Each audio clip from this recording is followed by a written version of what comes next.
Yo, what's going on guys? It's Trax here and today we're back with another video, and today I'm going to go over 5 things that you need to do in order to keep your testosterone levels normal and above normal, and things that you can do to increase your testosterone and prevent it from going down. So the first thing that comes to mind for many of you when I say testosterone is muscles, beard, men, a lot of things. But the first thing that comes to mind for me is Arnold, which is right here to your left, and to my right. Okay.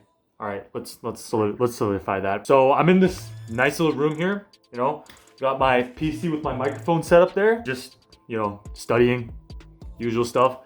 Got the Arnold poster here, so this is where I'm gonna be kind of chilling for most of the year. In my basement.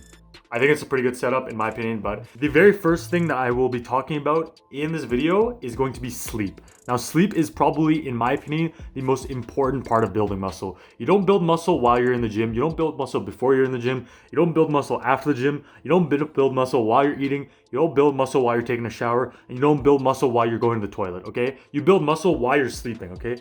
When you sleep, your body is, your body's inside. You're laying down in bed. You're laying down in bed and your body's just like, all right, see this muscle fiber right here? This needs to be built up again. This needs to be bigger and stronger, so this guy hits a PR the next day. That's what your muscles are thinking. Okay, that's actually probably not what they're thinking. They're probably just like, the proteins and the amino acids and all that biology stuff is happening. We're not going to get into that because quite frankly, that's very boring. Pretty much for a guideline, I would say that you guys should be getting around 8 to 9 hours of sleep. Now, I know that a lot of you guys have work, you have school, you have kids. You probably don't have kids. Let's be honest here. Like, most of my viewers are not 30 plus, okay? You have school, you have work, you have, I don't know, whatever you're doing with your life. So you have all this stuff, right? So most people on average, in my opinion, around my age, get around 67 hours. All you gotta do is bump it up by 1 hour. Okay, that's all you gotta do, and your testosterone will go up. And there are multiple studies that prove this, that what I'm saying, I'm not just spewing some BS. It's literally true, and I'll put the studies on your screen, down in the description, whatnot, blah, blah, blah. You can argue with me all day. I have the proof. I have literally, whenever I've slept more, I've made more gains than when I've slept less. And that's probably just due to the testosterone increase and increase in recovery. So, that works really well, doesn't it? Now, the second thing I'm gonna talk about is alcohol consumption. Now, personally, I've never drank alcohol in my life. I've put it in my mouth and spit it out because I think it tastes like garbage, but that's just my own personal opinion. And another reason why I don't drink alcohol is because it does hinder muscle growth. You heard that correctly. It hinders muscle growth. So whenever someone hits the golden age of 18, 19, 21, whatever the age is in your area to drink alcohol, they go to the bar, they get their first drink, whatnot, right? Little do they know that alcohol goes in your muscles and says, stop what you're doing, don't build muscle. No, I'm kidding. It doesn't stop it completely, it hinders it. Now, what that means is pretty much, if your muscle is building at a certain rate, it's gonna slow that down, and you're not gonna make as much progress as general. And I know a lot of my friends who do drink quite a lot. Oh my god, I just burned my leg on a heater, yo. All right. I know a lot of my friends that drink a lot, they get hungover and the next day they just completely, like, they're lazy, they can't do anything, right? That's also gonna affect your gym performance a lot.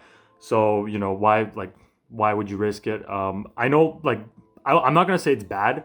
In my opinion, I would say a lot of anything is really bad. So if you're gonna drink, do it in a moderation. Treat it like something you do every once in a while. Don't do it every day. Don't do it every week. If you do it every week, what are you doing, man? All right, guys. So the next one is going to be about working out every single day. Now, I know a lot of you guys already do this, but I'm gonna tell you guys why this is very important. So, for example, if you are working out on a 3-day split, I would suggest keeping active for the other 4 days. And if you're working out on a 5-day split, keep active for the other 2 days. And the reason why is because when your body's sedentary, or for those of you that don't know what sedentary means, it's pretty much when you just don't move, you're not active. So, for example, we have online school going, so I'm just gonna sit at my desk for the whole time, right? For the whole day. That's being sedentary, right?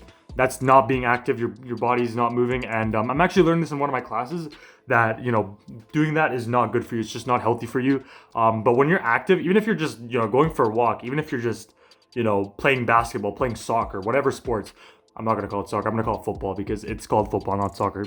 Literally argue me. I don't call soccer. I don't call soccer soccer. I call it football because the rest of the world, except the U.S., calls it football. And I'm not American. I'm Canadian, so I'm gonna call it football.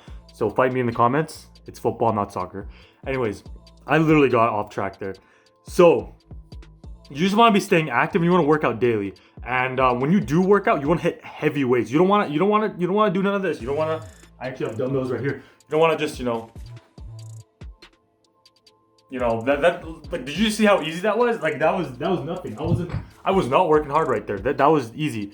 Doing that will not do anything. You need to go hard in the gym. You need to push yourself to the point where you're almost at failure, but not failure. So for a good reference point, I'd say anywhere from 3 to 2 reps of failure is perfect. So if you're doing, like, let's say bicep curls as a good example, and you're gonna fail, you're gonna fail, like form failure in 2 reps, you want to stop shy of that. And yeah, that's just a good reference point. So the last tip I'm going to give you guys is proper diet. Now, what do I mean with proper diet?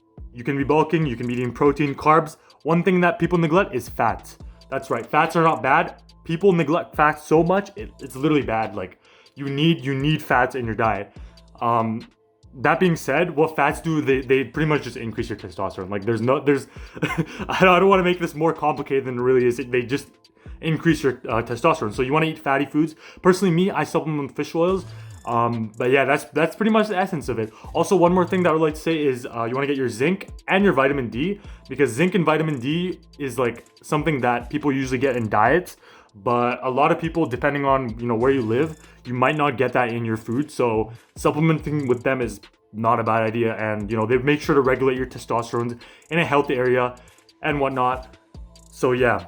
Anyways, guys, that's the end of the video. However, I'm going to add one bonus tip because, why not? This is just kind of for people that are, extreme, and, if you watch this video to the end, I appreciate you. So I'm going to tell you this bonus tip. And the bonus tip is to inject testosterone. That is right. Inject testosterone. If you inject testosterone, I'm not a doctor, by the way. I'm nothing. Okay. This is just for comedic purposes. Before I go, you want to inject 300 milligrams of testosterone per day in order to increase your testosterone. I'm just kidding, guys. Don't do that. That was not a bonus tip. Do not inject testosterone. Do not inject steroids. Do not inject SARMs. Do not inject like orange juice. Do not inject apple juice. Do not inject anything. Do not inject Arnold Schwarzenegger, what he took. Do not do any of that, okay? I don't want to get sued, so I'm just going to say that. But yeah, guys, anyways, thank you guys so much for watching this video. I appreciate it.